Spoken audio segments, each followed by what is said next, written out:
So why did it take so long for police to arrest John Wayne Gacy? For years, he lived a double life. A beloved community volunteer by day, a sadistic killer by night. But the real question isn't just how many young men he murdered, it's how he managed to keep getting away with it. Despite complaints, missing person reports, and even direct encounters with police, Gacy slipped through the cracks again and again. In this episode, I'm pulling back the curtain on the staggering oversights, the blind spots, the chilling missteps that led one of America's most prolific serial killers to keep hunting for so long. You're listening to Crime Stands Still Deep Cuts. I'm your host, Carrie Drobin. But before I begin, I have a favor to ask. If you like my podcast, let me know by hitting that subscribe button. It helps me bring you more stories like this. And if you're interested in knowing more about people like Gacy, their pathology, their psychopathy, check out my book, Surviving a Psychopath, available now on Amazon and anywhere books are sold. And another disclaimer, the story of John Wayne Gacy's crimes and discovery are graphic and brutal. Listener and viewer discretion is advised. Gacy's investigation reminds us of a hard truth. The state's ultimate goal isn't just justice, it's closure. They want a clean case, one that survives pretrial motions, suppressions, constitutional challenges, because every step, every search, every seizure is funded by your tax dollars. And make no mistake, the state's attorney's office is not in the business of losing. They can't afford to be. Prosecutors are elected. Trials are political theater. You blow too many cases, you waste too much taxpayer money, and you're gone come the next election. So in order to prosecute John Wayne Gacy, it had to be lock solid.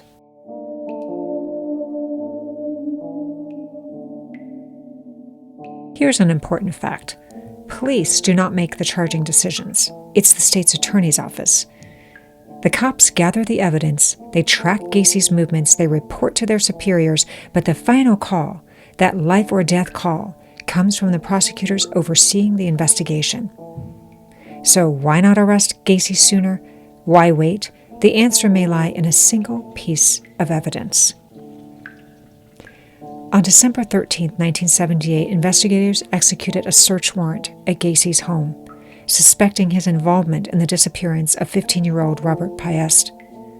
During this search, they discovered several items, including a class ring engraved with the initials JAS and a photo processing receipt from the Nissan pharmacy, which was linked to Piest's workplace.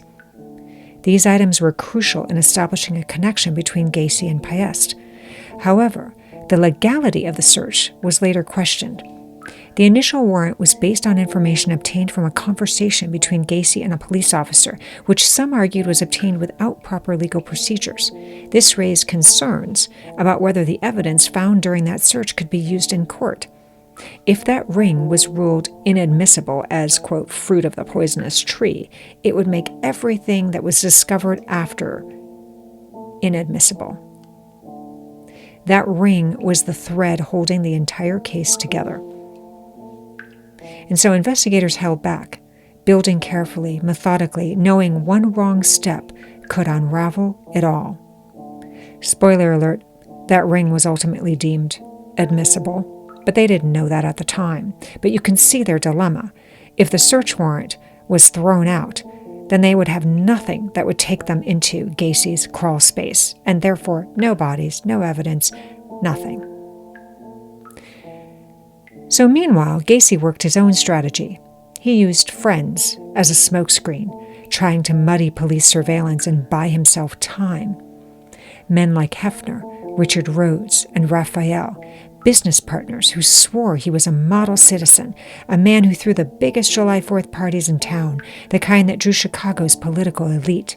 Gacy even posed for a photo with Rosalind Carter, wearing a Secret Service clearance pin that he should never have had as a convicted felon, by the way. That image, chilling in hindsight, was just another layer of his deception. But as detectives kept interviewing Gacy's friends, the facade began to crack. Their stories shifted. The charm wore thin, and soon Gacy had fewer allies left to vouch for him, except two. Michael Rossi, the man caught driving one of Gacy's missing victims' cars openly, brazenly, for nearly 2 years. And David Cram, another PDM employee, who, like Rossi, was drawn into Gacy's orbit.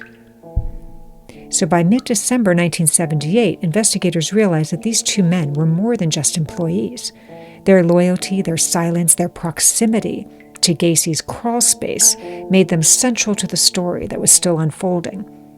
Michael Rossi was just 16 when he went to work for John Wayne Gacy in June of '76. David Cram, just 17, followed that August. By then, Gacy had already been killing for 4 years. I mean, think about this. There were 33 young men that he was charged with over a 4-year span. 4 years of burying boys and young men beneath the floorboards of his Norwood Park home. It was widely suspected that Rossi and Gacy may have been intimate, leverage the department allegedly used to secure cooperation. Rossi and Cram were never accused of the murders, but both dug trenches in the crawl space. How could they not have noticed something was amiss? Why did the darker work, the second phase, never get completed? Flooding, exhaustion, a department buried under caseloads. One investigator said they had more than 90 death investigations in a year and a half. All conspired to stall answers. They were not all murders, of course, some were suicides, but Gacy's methods of hunting were as chilling as they were calculated. His first pattern was opportunistic.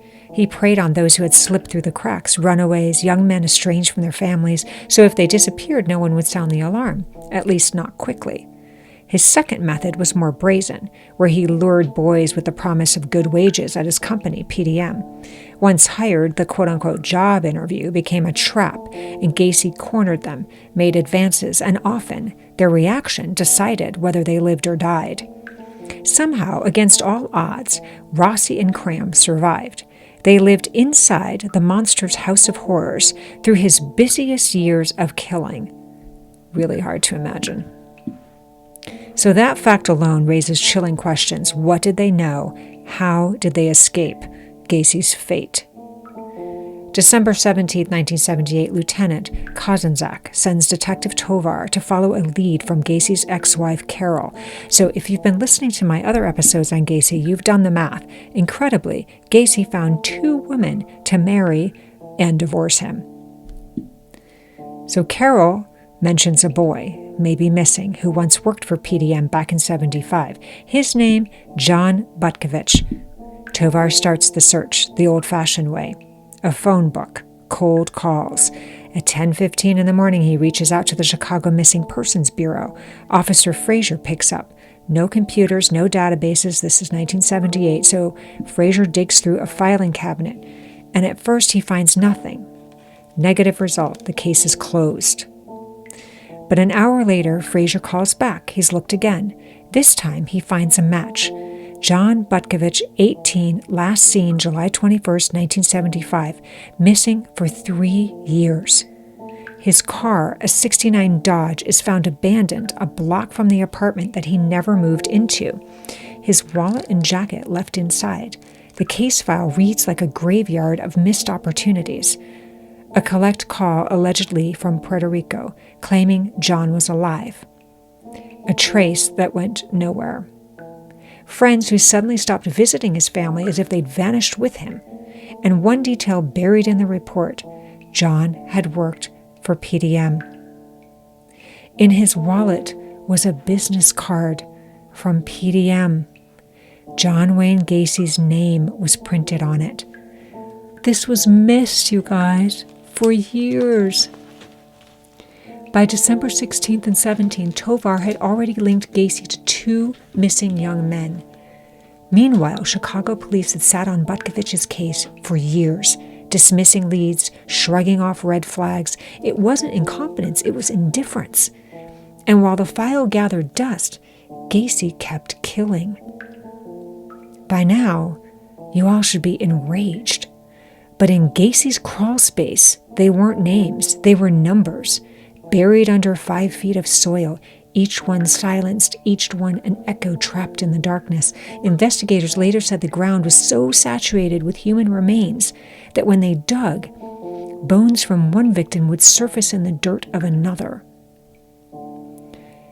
Interagency communication compounded the problem.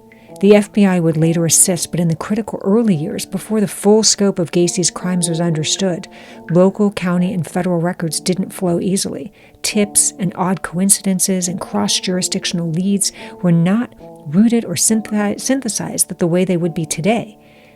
The FBI's vault files and later reporting show how fragmented information hamstrung pattern recognition. FBI +1 witness interviews were another weak link. Some associates and friends were interviewed only once, superficially, and they were not recontacted as new information emerged. Gacy used friends as smokescreen. Men who vouched for him, who attended his parties, who dismissed worries as gossip, those surface impressions, he's a good guy, became cover. Only after repeated, detailed interviews did cracks appear in those stories. Then there's the human cost of caseload. Resource constraints and overload. At the time, investigators were managing dozens of death calls, suicides, accidents, homicides. Any homicide detective will tell you that they are literally exhausted and inundated from the amount of calls they get and the amount of leads they have to follow. It's almost sometimes humanly incomprehensible. Departments are stretched thin, which meant priority decisions were unavoidable. Time and again, reporters and retrospectives note that Chicago area units were simply swamped. It was a structural problem that slowed deep follow-ups and let key leads cool. Investigators also sometimes misclassified or understressed the vulnerability of victims. Many of Gacy's victims were transient, estranged, or economically marginal populations that institutions historically deprioritized. Because their appearances didn't always trigger immediate alarm, the pattern slipped past attention longer than it should have. A related failure was tactical. Detectives hesitated to aggressively isolate or surveil PDM employees who might have been complicit or had knowledge. Why? Who knows? Probably manpower. 2 young men, Rossi and Cram, who worked for Gacy and later admitted to digging in the crawl space, their proximity should have made them critical targets for surveillance and re-interview. But instead, their roles were not fully exploited early on. Trial transcripts and subsequent reporting show how their testimonies and actions were central, yet under-leveraged during the investigation's formative months. Investigators at times accepted surface impressions and explanations from the community and from Gacy's social circle. That culture of deference to a civic figure, partly political, partly social, softened their scrutiny. They made excuses for him. Gacy's invitations to parties with local politicians and the photo ops he cultivated complicated that skeptical approach. And Gacy owned a successful contracting company. PDM contractors, he paid decent wages, he gave jobs to young men, many of whom were struggling, right? So he looked great in the eyes of the community. He was active in the Democratic Party in Norwood Park Township. He hosted fundraisers. And as I mentioned previously, he took photos with the First Lady. He even provided labor for political events. He was really smart. He moonlighted, of course, as Pogo the Clown. So, again, portraying himself as this charitable, compassionate person. It created a wholesome image that seemed incompatible with suspicion. Okay, well, never mind that he was a felon, guys, right? His ties to local politicians and party bosses gave him clout. Officers knew he was, quote, connected, which made them hesitate to dig deeper without solid evidence. And at the time, Chicago area law enforcement was highly politicized, right? Let's not forget the mob's presence in Chicago as well. I mean, this was a highly political entity. Charging or aggressively surveilling someone with political friends could easily backfire on a detective's career. Gacy himself was personable when he wanted to be, right? invited officers to his house for dinner sometimes. He laughed with them. He offered coffee. He acted like a cooperative citizen. Even while under surveillance in December of 78, he approached the cops tailing him. He brought them food. He invited them in from the cold. It blurred the line between suspect and host, which, by the way, is not unique to Gacy. Many of his victims were marginalized. As I said, they were runaways, estranged from families, suspected of being gay, and in the 1970s, police departments didn't prioritize these cases. These were missing transient youth, young men thought to be in the gay community, right? Gacy understood that bias and built it into his method. He chose victims whose disappearance wouldn't trigger an immediate forceful response. Plus, he was a homeowner, guys, in a tidy suburb. He was twice married, a taxpayer. He didn't, quote, look like a predator. But neighbors did notice odd smells and strange hours. But they rationalized them because Gacy appeared so normal and trustworthy. And guys, I talk about this in my book, Surviving a Psychopath, which literally breaks down the predatory psychopathy behavior of men like Gacy, right? I mean, they can do really incredibly evil acts that ordinary people excuse because there's this cognitive dissonance, right? This disconnect. Like, how could somebody be two things at once, right? If you want to know more about that, check out my book. It's on Amazon and anywhere you can find books, called Surviving a Psychopath. Officers initially gave Gacy the benefit of the doubt. When a victim escaped, when a car linked to a missing boy was found near his house, even when he was accused of assault. And even after they discovered that Gacy had a prior felony for sodomy, of all things. In interviews, detectives admitted that if it were anyone else, they might have moved faster. But with Gacy, the prevailing thought was, not him. He's too involved in the community. And Gacy weaponized that social standing. He understood how to appear indispensable to his community, how to exploit law enforcement's blind spots, how to use power and politics and prejudice as armor.